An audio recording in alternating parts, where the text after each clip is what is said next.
9257257108.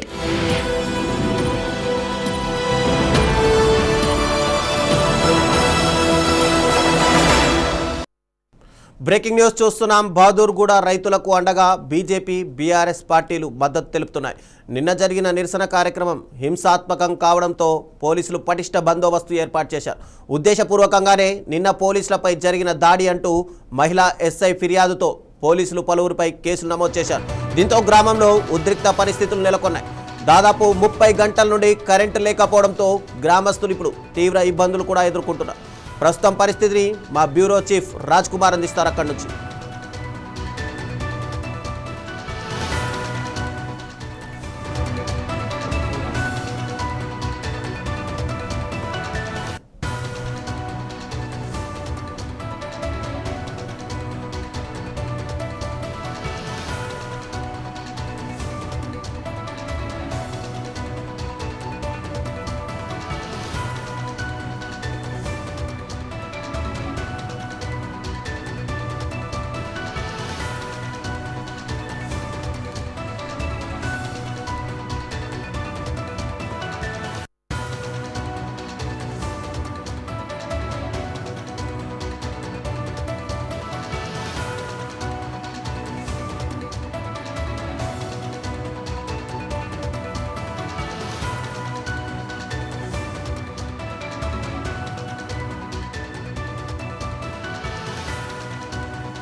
బహదూర్గూడ రైతులకు అండగా BJP BRS పార్టీలు ఇప్పటికే మద్దతు తెలుపుతున్నాయి. అక్కడ దాదాపుగా 650 ఎకరాలు కోల్పోతున్నాము అని చెప్పి రైతులు గత కొన్ని రోజుల నుంచి అక్కడ నిరాహార దీక్షలు అయితే చేస్తున్నారు. ఈ నిరాహార దీక్షల్లో నిన్న కాస్త ఉద్రిక్త పరిస్థితులు నెలకొనడంతో మరికొంతమంది బయట నుంచి వచ్చిన వ్యక్తులు డైరెక్ట్గా అటు పోలీసులను టార్గెట్ చేస్తూ వాళ్ళపైన రాళ్ళు రువ్వడం కానీ లేదంటే కళ్ళలో కారం చల్లడంతో ఒక మహిళా ఎస్ఐ ఇక్కడ పోలీస్ స్టేషన్లో ఫిర్యాదు చేయడంతో ఇక పోలీసులు అయితే పలువురు పైన కేసు నమోదైతే చేశారు.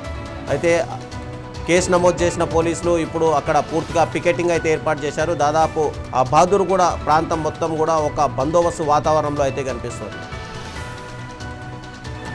ఇదే అంశానికి సంబంధించి మరింత సమాచారం మా ప్రతినిధి రాజ్ కుమార్ అందిస్తారు. రాజ్ కుమార్, చెప్పండి. ఒకవైపు ప్రభుత్వమేమో అది గవర్నమెంట్ భూమి, మేము ఖచ్చితంగా తీసుకుంటాం, ఇక్కడ ఒక అభివృద్ధి పనుల కోసమే మేము దీన్ని వాడుతున్నామని చెప్పి ప్రభుత్వం చెప్తుంది. మరోవైపు రైతులు ఖచ్చితంగా మేము అభివృద్ధిని ఎక్కడా కూడా కాదనము, కానీ మాకు నష్టపరిహారం ఇవ్వండి, ఎక్కడైనా అకామిడేషన్ చేయండి అని చెప్పి వాళ్ళు మాట్లాడుతున్నారు. ఇక్కడ అసలు పరిస్థితి ఇప్పుడు గ్రామంలో బహదూర్గూడ ఏరియాలో ఎలా ఉంది పరిస్థితి అక్కడ ప్రస్తుతం?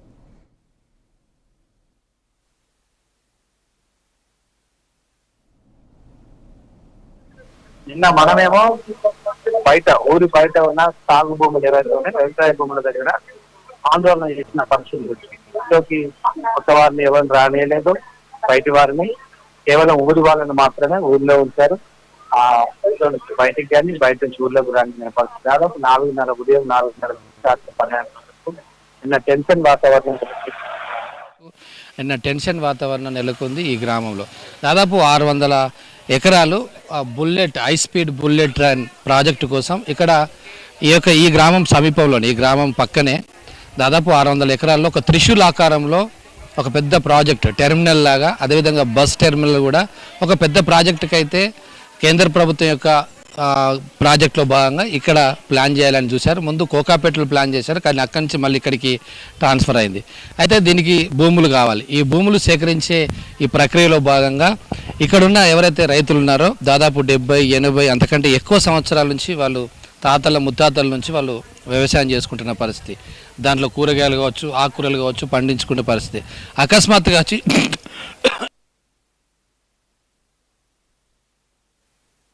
చేశారు. కాస్త ఉద్రిక్త వాతావరణం కూడా మనం నిన్న చూసాం. ఈ రోజు ఆదివారం, ఈ రోజుకి వచ్చేసరికి ఇక్కడ ఒక గ్రామంలో ఒక సమావేశం జరిగింది. ఈ సమావేశానికి మాజీ మంత్రి సబితా ఇంద్రారెడ్డి వచ్చారు. తర్వాత ఇక్కడ మిగతా టీఆర్ఎస్ నేతలు కూడా వచ్చి వీళ్ళకి సంఘీభావం తెలిపారు, ధైర్యం చెప్పారు. సో మనతో పాటు ఇక్కడ మహిళా రైతులు ఉన్నారా అంటే వీళ్ళు కూడా అందరూ భూములు ఉన్నాయి. వీళ్ళను మాట్లాడించే ప్రయత్నం చేద్దాం. మరి వాళ్ళ బాధ, వాళ్ళ అభిప్రాయం తెలుసుకుందాం. అమ్మ చెప్పండి, మీరు ఏమంటారు? మరి మాకు పట్టా పాస్బుక్లు కావాలన్న. ఇప్పుడు ప్రభుత్వము ప్రాజెక్టు కోసం బుల్లెట్ ట్రైన్ కోసం భూములు కావాలి, అవి మీ భూములు కావాలంటుంది. అవి మా భూములు అన్న, మేము ఎందుకు ఇస్తాం? మా 4 తరాల నుంచి మేము ఉన్నాం కబ్జా మీద, మేము ఎందుకు ఇస్తాం? మా తాత ముత్తాతల నుంచి ఉన్నది, 70-80 ఏళ్ళ నుంచి మేము ఆ కబ్జా మీద ఉన్నాం. మేము ఇయ్యమన్నా, ఇయ్యం. మాకు పట్టా పాస్బుక్లే కావాలి. మరి ఎట్లా ఖచ్చితంగా కావాలని గవర్నమెంట్ అంది, నేను పెన్షన్ కూడా వేశారు కదా. పెన్షన్ వేస్తే ఏమైంది? పెన్షన్ వేస్తే ఆ దౌర్జన్యంతో వేసిండు కానీ ఒక నోటీసు పంపించిండా, ఒకటే అదేంది ఏదైనా ఇంత పేపర్ పంపించిండా, ఫస్ట్ చెప్పిండా, లేకుంటే అదేంది కలెక్టర్ నుంచి చెప్పిండా, ఆర్డీఓ నుంచి చెప్పిండా? ఆయన చెప్పలేదు కదా. అది దౌర్జన్యం కదా, రైతుల మీద అన్యాయంగా చేయడం. ప్రభుత్వానికి సహకరించాలి కదా అంటారు. ఎవరు? మేము ఎందుకు సహకరిస్తామన్నా? రైతులం మేము ఎందుకు సహకరిస్తాం? మా భూములు పోతుంటే మా కడుపు మసలదా? మా ఉసురు ముట్టాల వాళ్ళకి పోలీసులు ఏమన్నా అంటే మేము మా డ్యూటీ మేము చేసుకుంటున్నాం అంటారు. ఎట్లా ఏ విధంగా చేసుకుంటారు వాళ్ళ డ్యూటీ? తప్పు కాదా? 80 ఏళ్ళ నుంచి చేసిన కబ్జా మీద ఉన్నాం మేము. ఎంత అన్యాయం చేస్తుడో అంత అన్యాయం చేస్తుండు. ప్రకాష్ గౌడ్ 4 సార్లు గెలిపించడమన్నా, మా ఊరికి వచ్చి నాకు ఓటేది, నాకు నేను పట్టా పాస్బుక్లు ఇప్పిస్తా అని చెప్పిన ప్రకాష్ గౌడ్ ఇవాళ ఎందుకో రాకపోయే. 10 రోజుల నుంచి మేము నిహారణ దీక్ష చేస్తున్నప్పుడు ఎందుకు ఒక్కసారి కూడా ఎందుకు?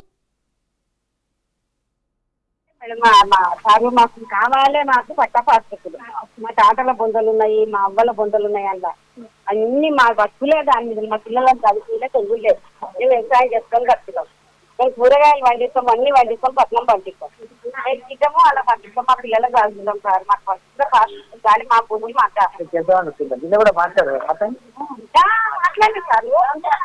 కొడుకులు ఒక బిడ్డ నాకు, 2 కొడుకులు ఒక బిడ్డ నాకు.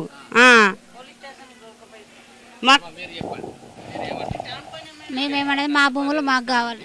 మాకు ఏవి ఇచ్చినా మాకు ఏ వద్దు, మా భూములు మాకు కావాలి. ఎందుకంటే మేము మా అత్త మా ముసలి వాళ్ళకి చేస్తారు కాబట్టి మేము ముగ్గురము, మాకు ఎకరాల మేము ముగ్గురమైన ఎట్లా బతకాలి? మేము మా పిల్లలు మేము ఎట్లా భవిష్యత్తు, మేము వాళ్ళ భవిష్యత్తు మేము ఎట్లా చూసుకోవాలి? వాళ్ళకి చదువులకే ఇప్పుడు మేము సంపాదించి కష్టపడింది కూడా సరిపోతలేదు. ఇప్పుడు భద్రగానంగా వచ్చి మా భూములు మాకు తీసుకుంటా అంటే మేము ఎట్లా చేయాలి?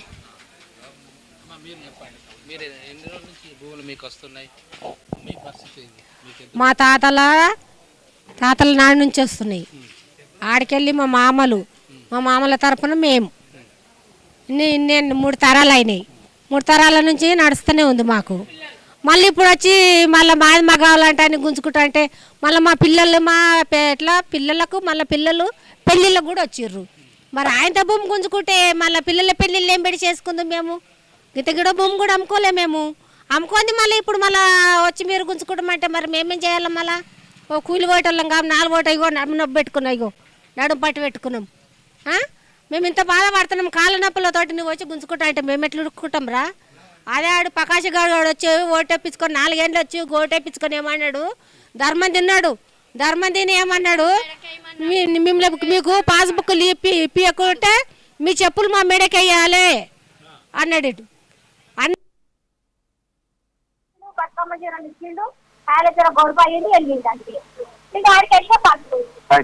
రవిచంద్ర. మనం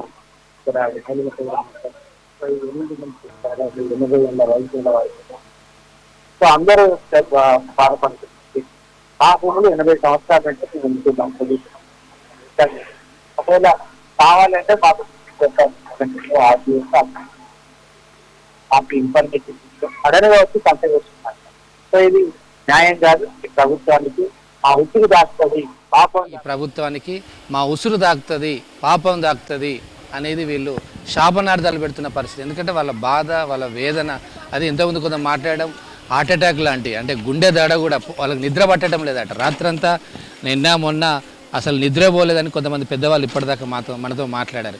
అంటే ఒక టెన్షన్ వాతావరణం అయితే ఈ యొక్క గ్రామంలో అయితే నెలకొల్లింది. ఎందుకంటే భూములు వేరే అంటే అది వేరు, కానీ భూములు అనేది ఒక సెంటిమెంట్, హృదయానికి సంబంధించింది. సో ఈ భూములు కోల్పోవడం వల్ల వాళ్ళ యొక్క బాధను వ్యక్తం చేస్తున్నారు. ఇప్పటివరకు అయితే సబితా ఇంద్రారెడ్డి వచ్చి మీకు మేము అండగా ఉంటామని అయితే ఒక మాట చెప్పడం జరిగింది. భవిష్యత్తులో ఈ ఆందోళన వృద్ధి చేస్తాం, కేసీఆర్ దృష్టికి కూడా ఇవి తీసుకెళ్తాం, బీఆర్ఎస్ తరఫున వీళ్ళకి అండగా ఉంటున్నామన్న పరిస్థితి. ఇది ఈ గ్రామానికి సంబంధించిన ఏదైతే బుల్లెట్ ట్రైన్ ప్రాజెక్టుకు సంబంధించి భూములు కోల్పోతున్న యొక్క రైతుల యొక్క మనోవేదన, బాధ. రాజ్ కుమార్, నిన్నటి వరకు రైతులు మాట్లాడుతూ మాకు ఎక్కడైనా 700 గజాలు 500 గజాలు ప్రభుత్వం ఇస్తుంది అన్నారు. అది సరిపోదు, మాకు 1500 గజాలు అట్లీస్ట్ ఇవ్వండి అని చెప్పి వాళ్ళు మాట్లాడారు. ఇప్పుడు చూస్తుంటే కనుక గ్రామంలో పరిస్థితి పూర్తిగా మారిపోయినట్టు కనిపిస్తుంది. మేము అసలు ఖాళీ చేయము అని చెప్పి. అంటే నిన్న జరిగినటువంటి ఘటనలతో రైతులు ఏమైనా నిర్ణయాలు మార్చుకున్నట్టు కనిపిస్తుందా? ఖచ్చితంగా. ఎందుకంటే నిన్న ఆర్డీఓ కనుక వచ్చి, కలెక్టర్ ఆర్డీఓ కనుక వచ్చి నిన్న హామీ ఇస్తే నిన్న కొంత సర్దుమణిగేది. సరే, వాళ్ళు 500 గజాలు అన్నారు, వీళ్ళు 1500 గజాలు అన్నారు, లేకపోతే ఇంకో కొంతమంది అంటే భిన్నాభిప్రాయాలు ఉన్నాయి. ఇందులో కూడా కొంతమంది ఎక్కువ కావాలంటున్నారు, కొంతమంది అసలు మాకు ఇవ్వమంటున్న పరిస్థితి. సో ఒక ఏకాభిప్రాయం రావడానికి దాదాపు ఒక 2-3 సార్లు అయితే మీటింగ్లు జరగాలి. గ్రామంలో గ్రామ సమావేశాలు జరుగుతాయి. భూసేకరణ జరిగినప్పుడు కలెక్టర్ ఆధ్వర్యంలో మనం ఎక్కడ చూసినా ప్రాజెక్టులకు భూసేకరణ సంబంధించిన మీటింగ్స్ జరుగుతూ ఉంటాయి. తీర్మానం కూడా చేయాల్సి వస్తుంది. సో ఇవన్నీ లేకుండా వీళ్ళు ఇలా ఏకపక్షంగా తీసుకోవడం అనేది వీళ్ళు ఆరోపిస్తున్నారు. నిన్నైతే కొంతమంది సరే ఎంత ఇస్తే మాట్లాడదాం, మేము ఆలోచన చేస్తామన్న పరిస్థితి. కానీ ఈ రోజుకు నిన్న వీళ్ళ మీద కొంత లాఠీ చార్జ్ లాంటివి కానీ దురుసుగా ప్రవర్తించడం, లేదా ఫెన్సింగ్ వేయడము, ఊళ్ళోకి రానియకపోవడం, ఊళ్ళో వాళ్ళని బయటికి పోనీయకపోవడం, కొంచెం దురుసుగా కఠినంగా వ్యవహరిస్తారు. అదేవిధంగా ప్రభుత్వం తరపు నుంచి ఎవరు రాకపోవడం, లోకల్ ఎమ్మెల్యే కానీ కలెక్టర్ కానీ ఆర్డీఓ రాకపోవడంతో వీళ్ళు ఇప్పుడు మళ్ళీ అసలు మేము స్థలాలు ఇవ్వం, భూములే ఇవ్వం, ఏం చేస్తారో చేసుకోండి, అవసరమైతే మా ప్రాణాలైనా ఇస్తామనే పరిస్థితి వచ్చింది. అంటే రాజ్ కుమార్, అది ప్రభుత్వ భూమి అని చెప్పి ప్రభుత్వం వాదిస్తుంది, అంతవరకు ఓకే. మరి ప్రభుత్వ భూమిలో అక్కడ ఎలక్ట్రిక్ పోల్స్ ఎలా పర్మిషన్ ఇచ్చారు, వాటర్ పర్మిషన్ ఎలా ఇచ్చారు, డైరెక్ట్గా వాళ్ళకు సాగు చేసుకోవడానికి పర్మిషన్ ఎలా ఇచ్చారు, ఇల్లు కట్టుకోవడానికి పర్మిషన్. ఇందాక మన దగ్గర రైతులు మాట్లాడుతూ కూడా తన తాతల ముత్తాతల సమాధులు కూడా దాంట్లో మేము పెట్టుకున్నామని చెప్పి, అలాంటి దానికి మరి ప్రభుత్వం ఎలా పర్మిషన్ ఇచ్చింది? అంటే ఇక్కడ ప్రభుత్వ అధికారులది కూడా తప్పు ఉంది. అంటే గత ప్రభుత్వం కానీ అంతకుముందు ప్రభుత్వాలు కానీ టోటల్గా ప్రతి ప్రభుత్వంలో కూడా ఇందులో మిస్టేక్ కనిపిస్తుంది కదా మనకు. Yes, correct. ఇప్పుడు మనం హైడ్రాది చూస్తున్నాం. హైడ్రాది కూడా సేమ్ పరిస్థితి. చాలామందికి పట్టాలు ఉన్నాయి, రిజిస్టర్స్ ఉన్నాయి, ఇంకా చాలా బిల్డింగ్లు ఉన్నాయి, కానీ హైడ్రా వచ్చి వాళ్ళకు కూల్చేస్తుంది. సో సేమ్ ఇక్కడ ఇదే పరిస్థితి. ఇప్పుడు ఇవి ప్రభుత్వ భూములని వాళ్ళు అంటున్నారు. వీరు అన్నట్టుగా ఇప్పటిదాకా వీళ్ళు మాట్లాడారు, సమాధులు ఉన్నాయి, మా తాత ముత్తాతల సమాధులు ఉన్నాయి. మరి ఎలా అనుమతించారు? సో దీంట్లో ఏమవుతుందంటే కొంతమంది నాయకుల స్వార్థం, కొంతమంది అధికారుల యొక్క అలసత్వం, అశ్రద్ధ. ఖాళీ చేయాలి. వాళ్ళు ఇంకోటి వేరే వ్యవస్థ అన్నా చూసుకున్నాం, వేరే ఉపాధి మార్గాల వైపు ఉంది. కానీ వాళ్ళు ఒకవైపు హామీ ఇచ్చారని చెప్తున్నారు, మీకు పట్టాలి. సో అప్పుడు మాట ఇస్తూ ఇప్పుడు ప్రాజెక్ట్ వచ్చేసరికి మాట మార్చిన పరిస్థితి. అంటే ఇక్కడ నాయకులు అధికారుల మధ్య రైతులు ఇవన్నీ నలిగిపోతున్నారు. హైడ్రా ఏవైతే కూలగొడుతున్నారో సేమ్ అదే సిచ్యువేషన్. నాయకులు బాగానే ఉన్నారు, పర్మిషన్ ఇచ్చిన అధికారులు బాగానే ఉన్నారు, మధ్య మధ్య లంచాలు తీసుకోవడం,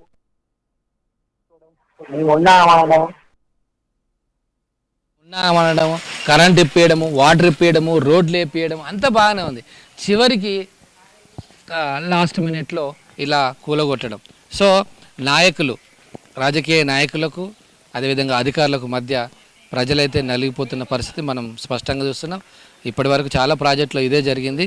ఇప్పుడు ఈ ఊరు గ్రామానికి సంబంధించింది కూడా ఇదే జరుగుతుంది. రవిచంద్ర, అంటే ఇక్కడ కాంగ్రెస్ ప్రభుత్వం అధికారంలోకి వచ్చిన తర్వాత చాలా దగ్గర కూడా ఇలాంటి పరిస్థితులే కనిపిస్తున్నాయి మనకు. ఎందుకంటే లఘుచర్ల విషయంలో కావచ్చు, లేదంటే ఖమ్మంలో జరిగినట్టు కానీ, మామ్నూరుకు సంబంధించి కానీ, ఇప్పుడు ఇక్కడ కానీ ప్రతి దగ్గర కూడా, ఇప్పుడు హైదరాబాద్లో చూసుకుంటే కనుక హైడ్రా ద్వారా కానీ ఎక్కడ చూసుకున్నా కాంగ్రెస్ ప్రభుత్వం ఇలాంటి చర్యలు తీసుకుంటున్నారు. అంటే రైతుల్ని దూరం చేసుకునే ప్రయత్నాలు కనిపిస్తున్నట్టు కనిపిస్తున్నాయి. దీన్ని మీరేమంటారు? ఖచ్చితంగా రవిచంద్ర, నిన్న కూడా చాలామంది మాట్లాడారు. ఇవాళ అయితే శాపనార్థాలు పెడుతున్నారు. మామూలు తిట్టడం కాదు, ఆ మాటలు వింటే మనకే చాలా ఘోరంగా ఉంది. అంటే అంత బాధ వేదనతో వాళ్ళు ప్రభుత్వాన్ని తిడుతున్నారు. కాంగ్రెస్ పార్టీ అధికారంలోకి వచ్చింది, ఇందిరమ్మ పాలన అన్నారు, ఇంకా రకరకాల పాలన, రాహుల్ గాంధీ, మేము కాంగ్రెస్ పార్టీ అంటే ప్రభుత్వకు అండగా ఉంటుంది. ఇలాంటి స్థలాల విషయంలో ఎప్పుడు కూడా పెద్దగా కాంగ్రెస్ పార్టీ ఇంత కఠినంగా వ్యవహరించిన తీరు లేదు అని కొంతమంది పాతతరం నాయకులు లేకపోతే ఇక్కడ ఉన్న వాళ్ళు అంటున్నారు. కాంగ్రెస్ పార్టీ అంటే కొంచెం లిబరల్గా ఉంటుంది. ఇలాంటి వాటిలలో భూములు రైతుల నుంచి లేకపోతే వ్యక్తుల నుంచి లాక్కుంటున్న పరిస్థితి. ఈసారి మాత్రం కొంచెం డిఫరెంట్ గా కనబడుతున్నారు. చాలా మంది అభిప్రాయపడుతున్నారు, ఆరోపణలు చేస్తున్నారు. రేవంత్ రెడ్డి వచ్చిన తర్వాత ఈ భూముల మీద ఒక ప్లానింగ్ లేకపోవడమా, లేకపోతే ఇంకా ఆయనకి ఏదైనా గవర్నమెంట్కి ఏదైనా పాలసీ ఉండడమా, మొత్తం మీద అయితే రైతులైతే చాలా ఆరోపణలు చేస్తున్న పరిస్థితి.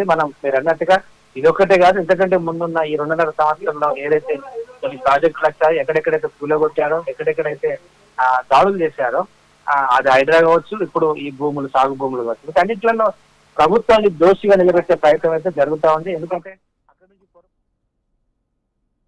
కూడా చూసాం, జైల్లో సంఖ్యలు వేసి సంగారెడ్డి జైల్లోకి తరలించారు రైతులు. గర్భిణితో ఉన్న స్త్రీల మీద దాడులు చేసిన పరిస్థితులు, ఇవన్నీ ప్రభుత్వం మీద ఖచ్చితంగా వ్యతిరేకత అయితే కనబడుతుంది. వీళ్ళు స్పష్టంగా చెప్తున్నారు, నెక్స్ట్ ఎలక్షన్ రేవంత్ రెడ్డికి ఓటేయము కాంగ్రెస్ పార్టీ కనపడుతుంది. రేవంత్ రెడ్డికి ఓటేయము కాంగ్రెస్ పార్టీకి అనే పరిస్థితి.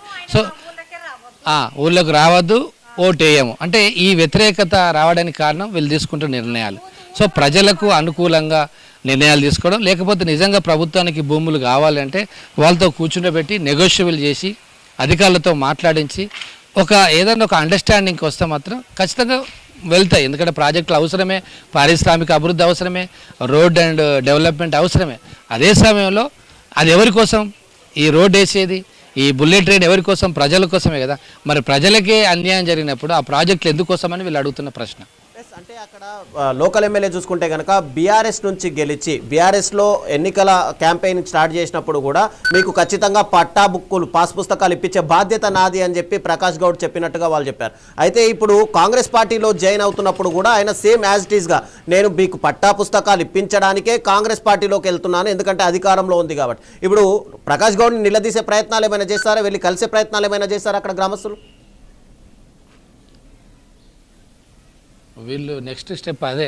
వీళ్ళు నిన్న ఈరోజు మాట్లాడారు. ఒకప్పుడు ఎలక్షన్కు ముందు ఓటేసే ముందు నేను ఖచ్చితంగా మీకు పట్టాలు ఇప్పిస్తానని చెప్పిన ప్రకాష్ గౌడ్ తర్వాత ఆ పార్టీ మారినప్పుడు, అంతకుముందు ఆయన వేరే పార్టీలో ఉండే, టీడీపీలో ఉండే, టీడీపీ నుంచి బీఆర్ఎస్కి వచ్చాడు, బీఆర్ఎస్ నుంచి ఇప్పుడు ప్రస్తుతం కాంగ్రెస్కి వచ్చాడు. కాంగ్రెస్ వస్తున్న షిఫ్ట్ అయిన టైంలో కూడా నేను ప్రజల కోసమే మారుతున్నానని చెప్పిన వాక్యాలు మనం చూసాం. వీళ్ళకు కూడా మాట ఇచ్చారట ఈ గ్రామ ప్రజలకు, ఎస్పెషల్లీ ఈ భూముల గురించి. ఈ భూములకు ఖచ్చితంగా మీకు పట్టాలు ఇప్పిస్తాను, ఇవ్వకపోతే ఇంకా వేరే వ్యాఖ్యలు కూడా చేయడం అవన్నీ మనం చేయలేం, కానీ వీళ్ళందరూ మాట్లాడారు. సో ఖచ్చితంగా నేను ఇప్పిస్తానని చెప్పిన మాటలు. కానీ ఇప్పుడు మాత్రం ఆయన ఈ ఊరికి రాలేదు అనేది వీళ్ళ యొక్క ఆరోపణలు, వీళ్ళ యొక్క స్టాండ్. అదేవిధంగా ఇప్పుడు ఖచ్చితంగా మేము కలుస్తాం, ఈ ఊరికి వస్తే మాత్రం చాలా సీరియస్గా ఉండే పరిస్థితి, ఎందుకంటే రాలేని పరిస్థితి. ఎందుకంటే ఆయన మాట ఇచ్చాడు, ఆ మాట ఇచ్చి నిలబెట్టుకోకపోతే ఈ ఊరికి వస్తే కాస్త ఆందోళన అయితే జరుగుతుంది. మరి వీళ్ళు కూడా ఇక్కడ ఒక గ్రామంలో ఒక జాయింట్ యాక్షన్ కమిటీ, జేఏసీ లాగా వీళ్ళందరూ ఒక కమిటీ ఏర్పడి ఖచ్చితంగా ఎమ్మెల్యేని నిలదీస్తామని అయితే అంటున్నారు. దాంతోపాటు కొంత ప్రతిపక్షాలు, ఇవాళ బీఆర్ఎస్ వచ్చింది, నిన్న బీజేపీ కూడా కొంతమంది వచ్చారు, వీళ్ళకు కూడా మద్దతు పలుకుతున్నారు. సో వీళ్ళందరూ ఏకదాటిగా వెళ్ళి ఎమ్మెల్యేని కలిసి నిలదీస్తామని చెప్తున్నారు. మరి ఇంతకుముందే మాట్లాడాడు ఎమ్మెల్యే ప్రకాష్ గౌడ్, నేను సీఎంతో మాట్లాడాను, ఆల్మోస్ట్ ఆల్ ప్రాజెక్ట్ ఓకే అవుతుంది, కొంత ఒప్పుకున్నారు అనేది కూడా మాట్లాడాడు. సో మొత్తం మీద ఆయన వ్యాఖ్యలకు వీళ్ళ వ్యాఖ్యలకు తేడా ఉంది. సో త్వరలోనే కలుస్తామంటున్నారు. ఇది కాస్త సీరియస్ అయ్యే పరిస్థితులు అయితే కనబడుతున్నాయి. రవిచంద్ర. Thank you Raj Kumar.